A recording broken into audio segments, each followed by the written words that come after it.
Dragon ball എന്ന് പറയുന്ന legendary ആയിട്ടുള്ള അനിമയുടെ ക്രിയേറ്റർ ആയിട്ടുള്ള അക്കീറ ടോയിറാമയിൽ ഇൻസ്പയർ ചെയ്ത മറ്റൊരു ക്രിയേറ്റർ ഉണ്ടായിരുന്നു. മറ്റെല്ലാ ആർട്ടിസ്റ്റുകളെയും പോലെ തന്നെ സ്റ്റാർട്ടിംഗ് സ്റ്റേജിൽ സ്ട്രഗ്ലിംഗ് പീരീഡിൽ വെറും ടാലന്റ് മാത്രം പോരാ എന്ന് തിരിച്ചറിഞ്ഞ ഒരു ക്രിയേറ്റർ ഒരുപാട് തവണ അദ്ദേഹത്തിന്റെ സ്റ്റോറി അദ്ദേഹത്തിനെയും കുറെ അധികം ആൾക്കാർ റിജക്ട് ചെയ്തു.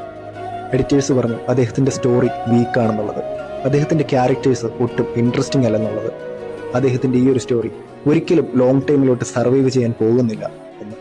തന്റെ കഴിവിൽ തനിക്ക് വിശ്വാസം നഷ്ടപ്പെടുന്ന അത്ര തവണ അദ്ദേഹം റിജക്ട് ചെയ്യപ്പെട്ടിട്ടും അദ്ദേഹം മുറുകെ പിടിച്ച ഒരൊറ്റ സ്റ്റോറി ഉണ്ടായിരുന്നു.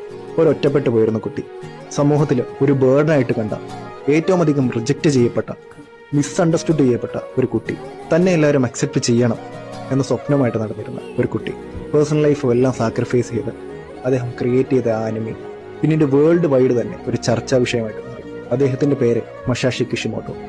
അദ്ദേഹം ക്രിയേറ്റ് ചെയ്ത അനിമി, ആ ക്യാരക്ടർ ഡ്രാഗൺ ബോൾ